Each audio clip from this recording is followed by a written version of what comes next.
Neneng. Nong. Nong. Ayo nong. Pakan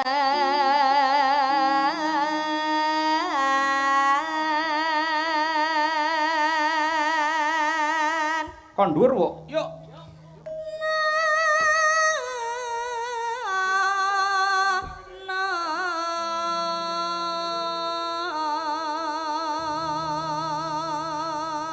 Minir.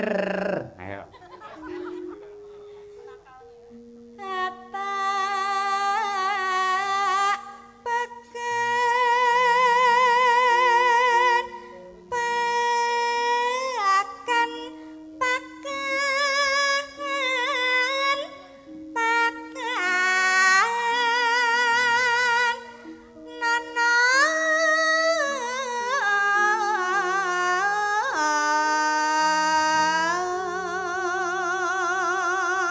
Monggo mumpung Mas Adit lenggah. Kututi Mas Adit. Apa ngerti sok bar ki dijak Mas Adit. Tanggapan? Iya nah masa arep nyopet ora. Tanggapan. Ayo. Kututi Mas Adit atak pakan Putri. pakan Bu Kesi coba kaya apa? Men ngunjuk dhisik. Wah, jan. Mboten kok kula mrada dumateng bojo kula mboten. Menawa tiyang kathah ingkang mastani. Ya ampun Bu Kesi kok tambah enom kaya ngono. Nggih nadyan kula batos kula ngoten niku ning wong lanang niku sipate lak wegah omong. Jane ya tenan ngoten niku. Ning kula suthek ngaturaken kados mekaten. Ya tak batin weh bojoku tambah ayu tambah enom ngoten. Lek nganti macul teng lambing ngoten niku, dheke gleleng niki mangke malian. Mula nggih kula empet-empet ngoten niku. Slendra menyura monggo Bu Kesi kutut manggung mbok menawi Bapak Yuswanto sekalian Ibu tasih kepareng monitor lumantar streaming Kuntadi Channel. Nah nggih dipun aturaken. Bar niki Mas Julang CS. Ngoten niku. Pak Bupati ugi tasik kepareng lenggah. Pak Hariwur Tasik. Masya Allah. Bapak-bapak pejabat, Nggih. pabrik gula nggih tasik kepareng. Sembah nuwun. Mboten ngira babar pisan lho. Ngatasipun nuwun sewu. Bapak Bupati menika sampun marambah kaping-kaping anggenipun nenggani kalian kula wingi ya bar nanggap kula. Mboten kok perkara Bapak Bupati menika tresna dumateng dalangipun ning mujudaken katresnanipun dhateng kabudayan. Mergo mboten namung kula, sinten kemawon dalang ingkang pentas wonten Kabupaten Madiun, racakipun mesti dipun ayomi dipun tenggani kalian Bapak Bupati Hariwur. Menika mbah nuwun.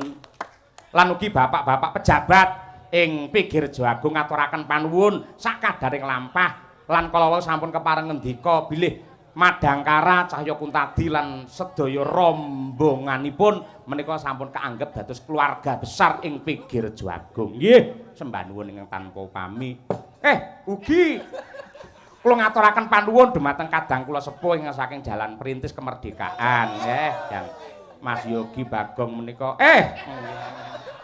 angger omongane entek kok terus ya nggih. Sehat selalu Mas Yogi Bagong nggih. Mas Aditya Krisna, nggih lan sanes-sanesipun sembah nuwun. Monggo Bu Kesi. Lan ugi tasik kathah para pamirsa ingkang tasik nenggani panjenengan Pak Dalang. Nggih. Teng Jawi Pager tasik kathah. Nggih. Nah nika mboten wani mlebet to Pak, Bu. Angsal kalih kula mboten napa-napa, aman-aman wayang niku. Lho, wayang niku kesenian rakyat. Kudune malah cedhak kalih napa nggih? Kalih senimane. Aman-aman Pak, Pak pejabat, Pak panitia. Percaya kalih kula mboten enten huru-hara. Lek masyarakat jenengan kepareng akan mlebet, mengke tambah ngeten. Nggih. Lah ngoten niku jane ngeten bapak-bapak panitia. Lek kajenge dalu menika kajengipun teng Jawi mboten napa-napa, ning kajenge para warga masyarakat mboten kecewa, sesuk bengi wayangan neh gitu. Penontone kon cedhek kalih panggung. Lah iya nggih. Kowe iso le. Iso aku iso terus iki pokoke bar iki. Ora senengane ora. Lah iya to. Sok awake dhewe iki kan Februari iki jan prai tanggapan sepi. Pak Bupati. Awas ngemis iki arek ngemis iki mendhi. Pak, niki Februari niki kanca-kanca mboten tanggapan, Pak. Nggih, mengke rakyat kang pisan niku teng Medion damel sangu poso nggih, Pak. Nggih. Pak Bupati batin ngono iki. Mae Februari lak badhe poso, nggih kangge ngibadahke mawon Bu Kesi. Lho kan enten sebelum puasa. Wah, nekat iki lek njaluk iki. Loh, perane seorang istri ngeten iki Pak Dalang. Oh nggih leres. Iya no, aku ki ora mung matur kaya ngene jika perlu aku ki lho nang ngarep dadaku ki tak kei eblek, tak kalungi eblek. Dalang ngono lho Pak. Aku ya ider kaya bakul-bakul kae. Aja dikek eblek, angel diwaca Bu Kesi. Lah sing gawe eblek aku genah lurus. Lah kowe mendhi rada miring ngono sithik to malian. Lek maca ki angel. Kok saged? Lho, iki piye to? Iki eblek. Iya to. Lek wong lanang kan iso lurus ngene. Oh iya. Wong wedok kan rada ngene mendhi. Nah. Oh, enek ganjele iki to? Alah, malah dicetakne ora. Ora nggih. Nengane. Yo, diaturake. Ayo coba kaya apa? Kutut manggung. Ayo. Nek mengke digilir lho nggih kalih sinden-sinden. Wah. Digilir ayo. Piala ya. Tek kaya banyuwe digilir. Nggih, Pak Yus, matur nuwun Pak Yus kalian Ibu teng dalem menawi tasik mresani. Kula kentuni kutut manggung, mugi saged srana panglipur lan ugi mugi-mugi simbah satim wonten kasuwargan. Mengke ayem tentrem mirengaken kutut manggung kula. Amin, ya rabbal alamin. Lho ampun kutut manggung nganti teko swarga lho, Kong. Iya no. Ha iya, kaya ngono kuwi. Ayo, ngono kuwi. Piye nang kene mbutuhi kutut manggung ngono kuwi. Ayo nggih. Uler kambang. Ayo ngono kuwi. Monggo dipun wiwiti Bu Kesi. Bu Kesi, ayo. Monggo Bu.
Sasih kelingan. Ayo sandang pangane ya kutut manggung kuwi Bu Kesi ya kelingan. Ayo nggih. Ugi ngaturaken panuwun dumateng kadang kula yang sampun kangen sanget. Sapa le? Mas Arif Nglumer. Waduh, Mas nggih. Menika Mbak Brigita pun kangen kalih jenengan. Lek nyindet tenggen Medion mriki mboten jenengan semplah jare semplah. Ayo nggih, nggih. Nggih. Suwale niku kaya sesek. Ayo suwale. Ayo. Suwal ora. Lho Bu.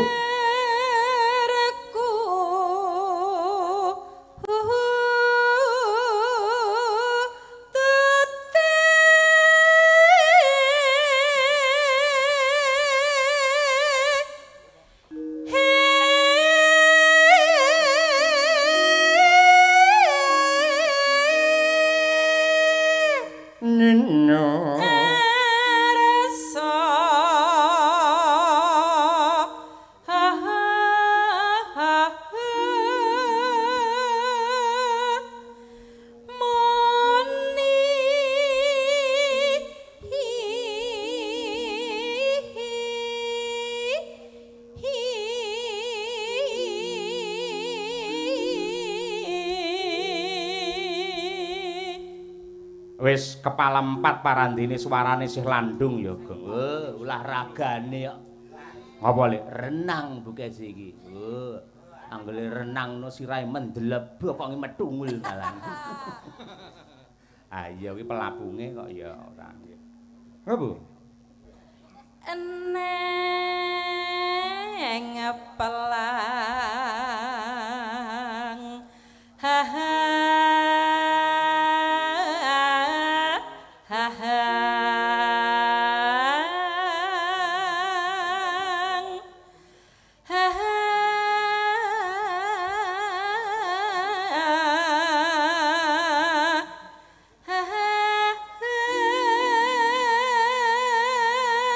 ngongkake, Bu.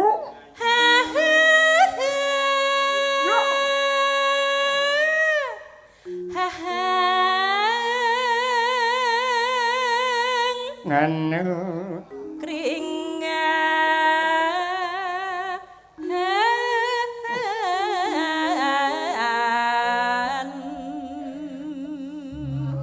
jan adate iki cengkok iki ora munggah kaya munggah dhisik ora. Lho mergo mambengi bar diparingi.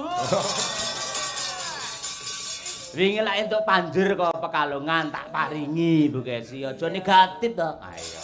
Asosiamu. Asosiasi asosial. Mulai Bu. Anggunge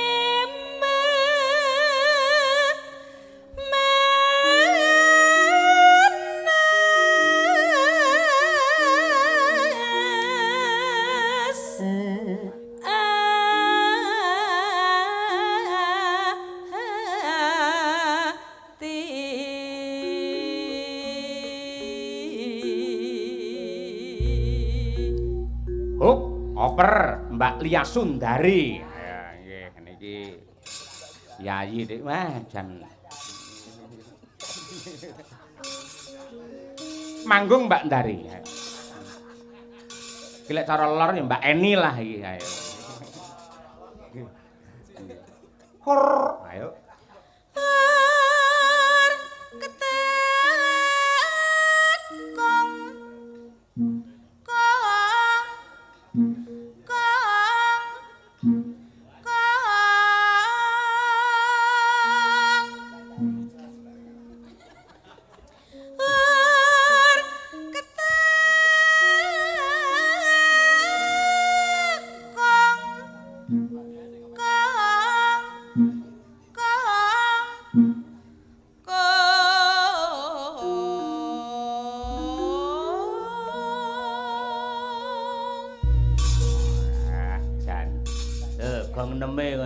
Bas, ayo, jan luar biasa.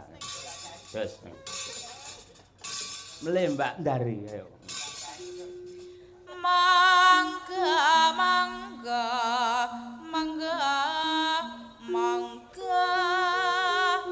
Heho. Mangga. Heho haho. Mangga.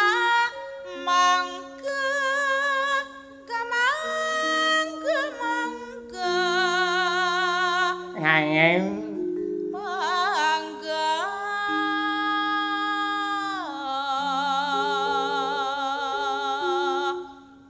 Oh, oper Mbak Chandra Mulya, ya Mbak. Ratani iki juga. Iki Mbok Ara. Ayo coba kaya apa? Ayo. Ara iki lek Jawa ora. Ayo. Ora mbok.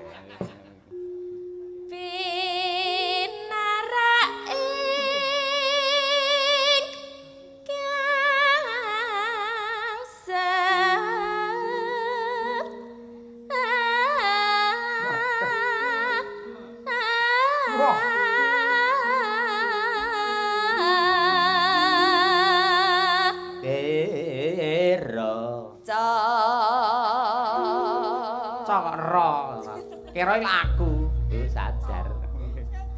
Kecok kira. Ayo. Meraimu ora. Yeh, neh Mbak Chandra. Pramitra.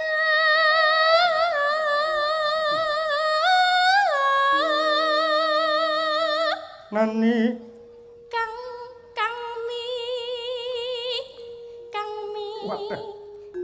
mi.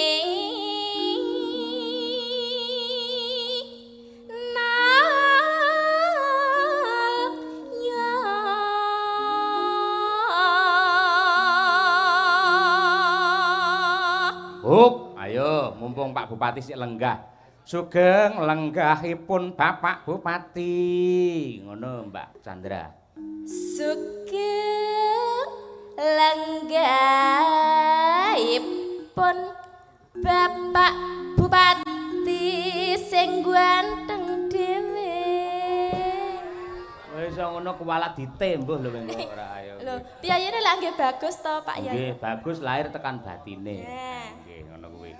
Ya mlebu gending ya. Coba sindene gending saiki. Oh, sapa le? Sapa le? Mbak Munasirah coba kaya apa? Nggih, coba. Nggih. Mbak Monas. Wangi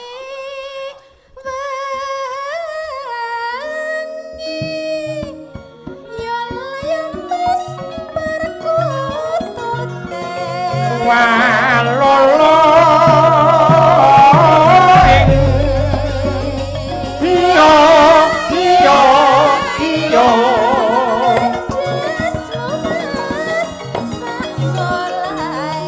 aku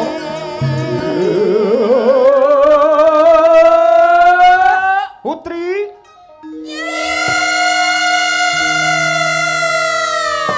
diwalik men ragosong sing yuk putri sing yo kakung jiro lu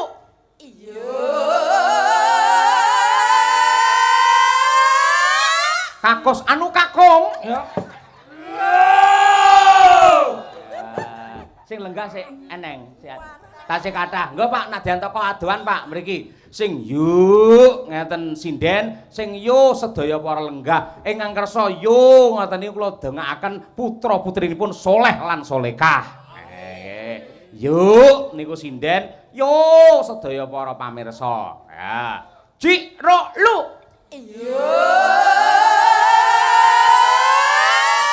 penonton diwalik men ragosong sing yuk penonton sing yo sinden jiro lu ya Pak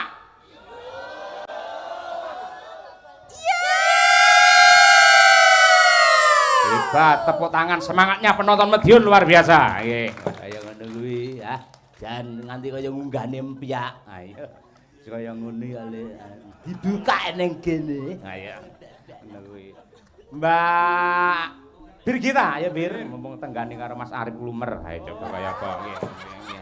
Terus Pak, terus. Dek kaya tukang parkir ae terus ora ya semplah.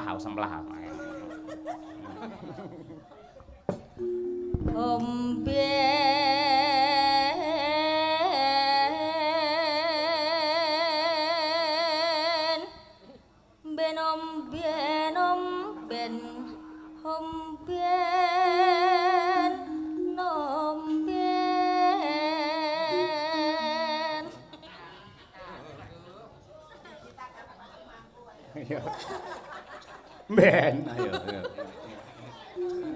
Wila. Utah Pak, sik Pak, banyuku susu. Polane gumun aku ora ayo malah mutahne wedang malah ora wis ya. Pak, sik ombene kutah Pak. Ayo ngene firasat tok bir ngono ya ayo. Ayo, angger wedangi susu mili ngono berarti ya ayo ngono. Ayo tegese polahe kaya ngono. Wah, wis ora. Pancen dadi sinden kaya ngene rekasane. Wit sore kudu timpuh kaya ngono ora enteng. Ha iya. Mula lek ana sinden jigang aja diseneni. Ayo ngono kuwi nggih. Wis lek ngepel engko sik, saiki nyinden sik, ora malah ngepel ora. Marai mong bagianku omben lho Pak, dadi ombene kutah Pak. Ah iya, kuwi jenenge temane pas kuwi. Ayo ngono kuwi. Sing jenenge gending sing apik bisa menyesuaikan dengan tema adegan. Ayo ngono kuwi. Coba.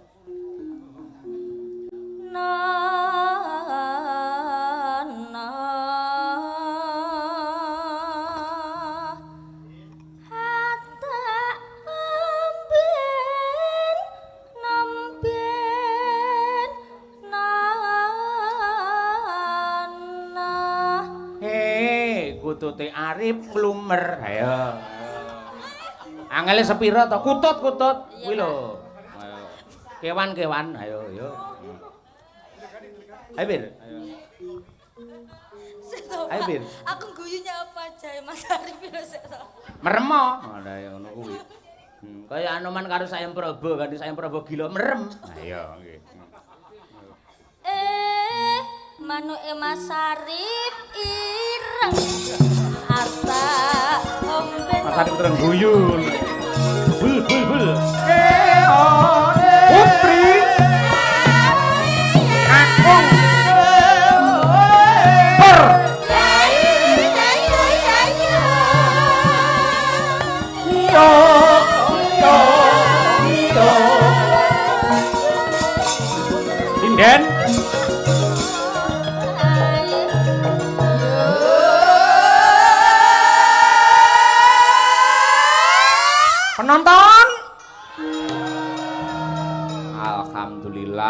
mugi-mugi rezekinipun penonton kathah melimpah ruah, turah-turah. Putra-putrine soleh solekah iso nggih tindak marang Mekah Madinah. Ayo nggih. Ana gitu gajah. Ayo. Ayo. Ya per Mbak Winong Nawangse. Ayo bareng ngombe terus mangan. Ayo. Neneng. Winong. Nong. Ayo nong. Ayo. Pakan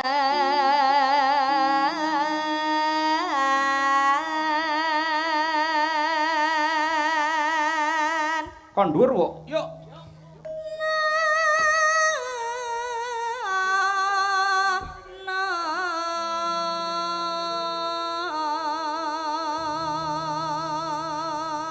Minir. Ayo.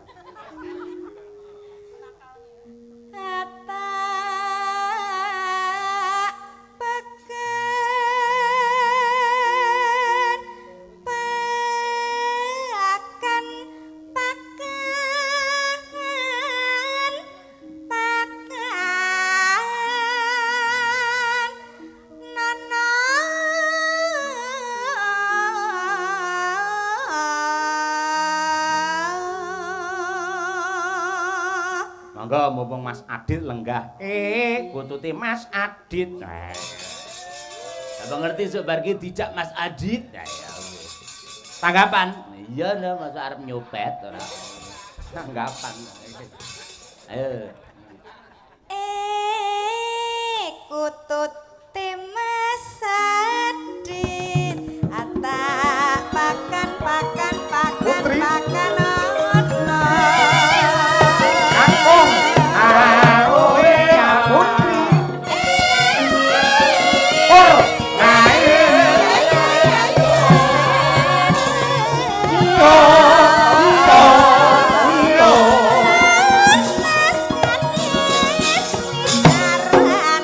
Alah bapak nganggo mandek.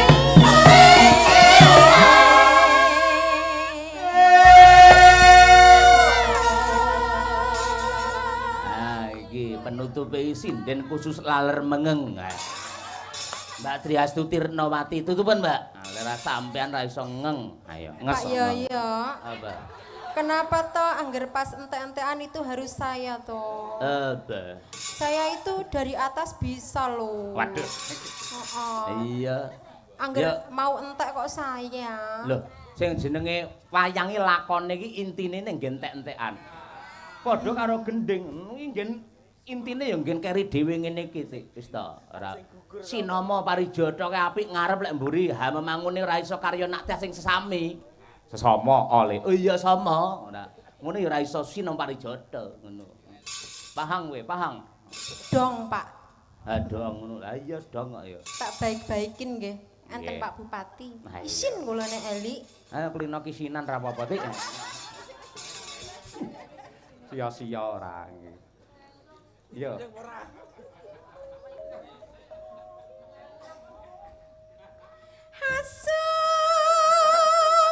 Apa kuwi? Apa? Apa enek kutun manggung asu kerah lho? Enggak, Pak Yoyo belum selesai. Oh, iya. Karena mulut saya tuh harus penyesuaian sama gendarnya Mas Dar. Iya, lama kan saya enggak sama Mas Dar tuh enggak berjumpa gitu. Jadi itu agak kikuk. Kikuk. Iya, apalagi rambutnya baru tuh saya jadi agak gimana gitu. Jajal kaya apa? Yo. Mas Dar diudunkan sedikit Mas Dar. Didokke ngisor panggung, Dar. Usah diudunkan sedikit ora. Yo, Tik.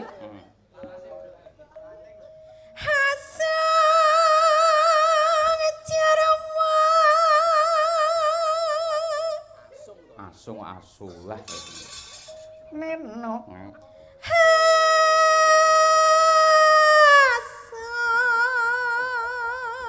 Wah iki. Sampun pas Mas Dar. Oh pas, pokoknya pas. Mbok piye pas pokoke, ayo. Ikutin suara saya ya. Iya.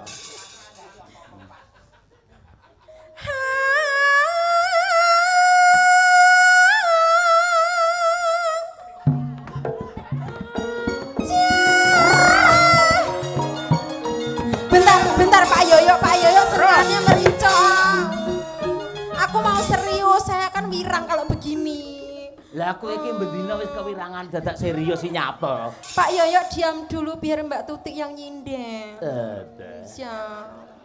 Ya wis kono. Mas Dar lagi Mas Dar. Yuk.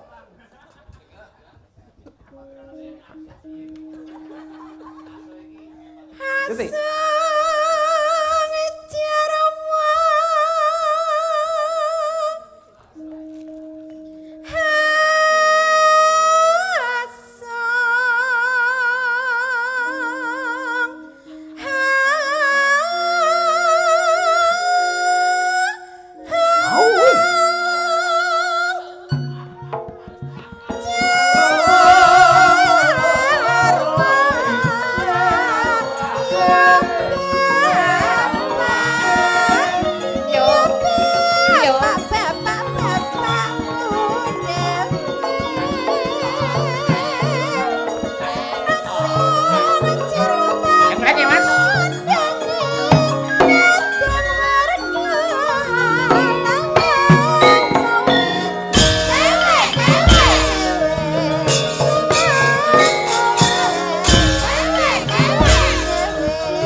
Dewi api jan kaya ambulan. Nah.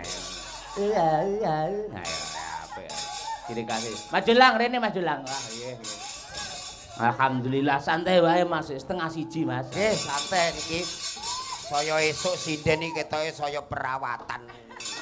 Pripun maksude? Ha nika swantenipun beda-beda berkarakter kawit Mbak Ndari nganti Mbak Sih nika. Wah. Kok Mbak Sih Ha Waranggana saiki asmane dawa-dawa mbok kon ngapal mudin ape nanduke kajatan we Yes, luar biasa. Ning pas lho sampean Mbak Ndari nganti Mbak Sih. Iki kan Nimas Ayu nawang Sih. Lah nggih. Pas niku njenengan. Lah nggih. Bukane karo tutupane, Pak. Lah nggih. Ndar Sih. Nawang menawi laladan ler-leran mriko lak seneng ingkang seger-seger Tayuban ngoten niku. Mriki nggih remen.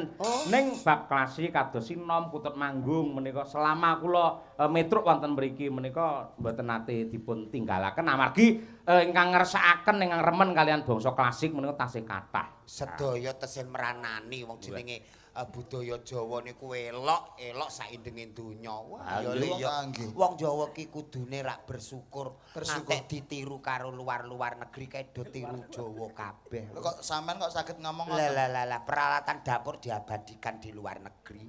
Napa nih? Peso kae dadi mata uang Filipina. Berarti dadi wong Jawa kudune bersyukur ya, Pak. Kene peso dienggo riris kono dienggo tuku-tuku. Saking ajine pesone wong Jawa. Heeh ya. Ora percaya. Filipina mata wangi napa? Peso. Lah. Gek sak bumbune ki ya diabadikan meneh. Lah kok bumbune diabadikan? Laos kae.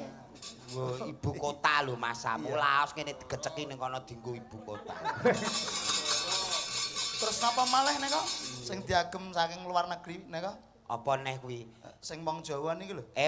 Wong Jawa ki diguning kono ku akeh to, Le. Napa mawon? Ke Toyota kae ya tiru-tiru wong Jawa. Ki ceritane kan ning Indonesia ning alas to. Oh nggih, terus lah wong Jawa ngene. Apa itu Mister Kijang mulai dienggo jeneng motor Kijang. Ngono kuwi lho.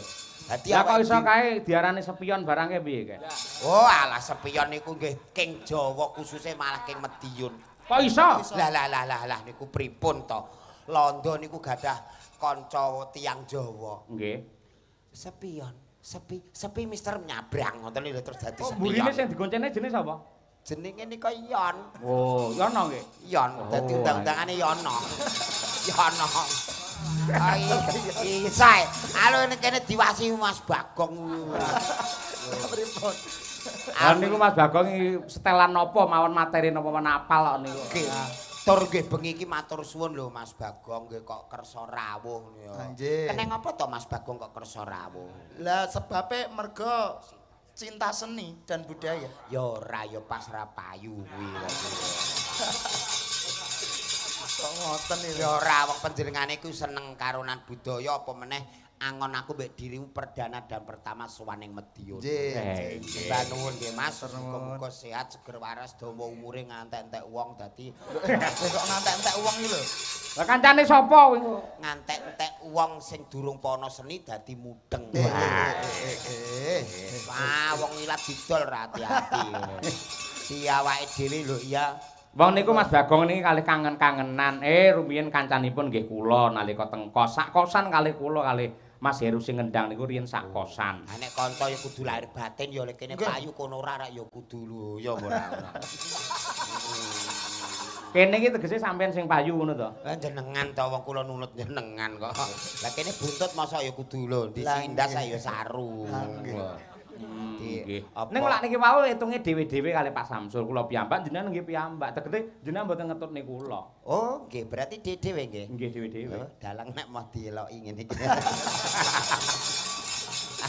Mboten tegese manajemennya tertata dengan baik. Men kula mung mikir kalih rombongan kaya genduk niken sampeyan iki men Pak Samsul men panitia mawon. Dadi pamane apa wae ngoten niku kaya jaman riyen nate mun wonten pelawak mung limbukan tok dipotong kalih panitia nate. Lah kula men mboten resiko men panitia langsung kalian pihak pelawakipun. Alhamdulillah niki berarti nek dagelan sak gara-garane entuk imbang ngoten lho. Lek lucu. Ya imbang waktu tayang to, Pak.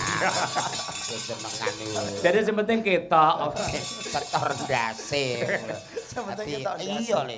Biasa Kadang jenengan niku lak duwe campur sari Mas Jolang. gadah. Mas Nanda ya jos. Lha iki lek pamundhut lintang asmara.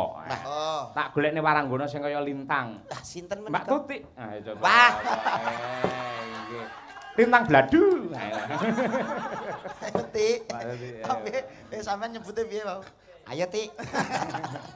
Lah piyayi Jawa iki sing terkenal iki asmane iki Ngguri dhewe. Oh, ngoten. Kaya panjenengane Bu Kesi kae ya nalika isih legan kae nek nang sumur bareng-bareng ya kok randang mangkat napa sih ngono Oh, sing mburi ya. sing buri Lek Cahya ngono. anu ayo ya Ayo. kok nek ayo cah iki sangger wong anu Mbak Dari napa sinten iki Kok Mbak Dari terus. Mbak, aku wis kadung ngepen sampluk ipit ngono ae. Bu Tuti Nggih no. endi mau le Good morning Mas Jalang. Walah. Mas Jalang. yes please come here ngadeka Iya. Aku dituntun. wah iso Pancen wis Basa apa karo to, dalan no ae. awakmu iki kudu aja kalah. Iya. That is my friend is beautiful it speak English. Walah. Please come here Yes. baby. Oke. Wow. Mi iya. Bokong saya sakit bentar. Jangan iki Loh, ayo. temandang iki. Nah, ayo. Niki hati-hati ya nggih. Nggih. Kan ada granatnya. Oh percaya. Nanti bisa meledos. Iya. Iki wis angger piyayi model Aduh kok. tali ceset. Ayo. Loh, Piyayi Nanti- wis model kaya sound control ngene iki ya perawatane. perawatannya khusus. Nanti kalau dipegang bisa meledos kempes saya. Oh, lah situ meledos yang sini kan lho. Aisyah. Enggak. Gimana Mas Jalang? Nggih. Niki kali sinten niki duete? Niki kali sing raine rada apik nek kula ni bagian kirok-kirok mawon. Waduh. Sampean ya iso Iso kira. Iso. Yakin. Lah sing ning musala sing ning masjid ki sapa masamu? Jenengan. nggih sampean. MP3. Ngono kuwi jenenge sombong. Ora kok. Aku ketemu jenengani menjadi terinspirasi. Kok iso Harus inspirasi? banyak berkarya menghidupkan suasana. Wong urip aja lali sangka sakan parane. Marang Gusti Allah kudu eling sangkan parane aja lali. Ngono ya. Gusti Allah eling sangkan parane aja lali. Aja ndangak terus ya aja ndiluk terus. Kudu eling. Sangkan parane. Paran kok medun tangane. Halah rek riyen aku jenengan kan ya kok kono. Pabrik Pak Yoyo pabrik. Penggilingan. Duet. Monggo dipun aturaken menika Lintang Asmara. Ayo, nggih. Pamutut saking Pak Supari. Nggih. Jejer sing ngendar aku dadi nakal aku. Mangga. Nggih. Biasa dados diaturake Lintang Asmara. Yo. Yo, mama nem ayo.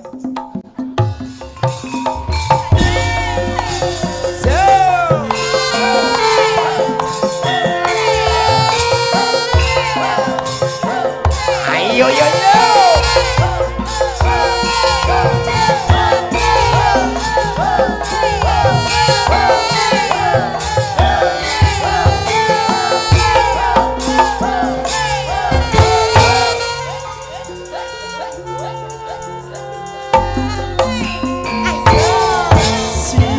Pantoro retri mengeleng manis sing ati setiaku datang anduweni marang sang ya Sulasmi.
matur sembah nuwun. Mas Jolang kalian Mas Nanda. Nggih. Nyuwun pangapunten amargi wekdal ingkang kedah misahaken kula kalih panjenengan nggih. Ngaturaken panuwun awit panyengkuyungipun lumadosipun pagelaran wayang kulit dalam rangka tasakuran tutup giling PG Rejo Agung Baru Madiun. Sami-sami kula pribadi enten lepat-lepute pangapunten langkung kathah. Nggih. Soal tesih nderekaken ugi para sedaya PG Rejo. PG Rejo Agung. R. Nah, nggih. Rejo Agung wis tambah kuncara. Amin. Tansah berkaing Gusti tumantuk saka PT iki kanggo barokahi kabeh karyawan lan petani-petani tebu. Amin, amin ya rabbal alamin. Nggih. Mugi-mugi saya melejit, saya jaya PG Rejo Agung Baru. Amin. Dan tidak ada lelahnya untuk melestarikan, ngrungkepi lan uga ngurip-urip kalian budaya ingkang dados jati dirinipun bangsa Nuswantara. Nuwun, Mas.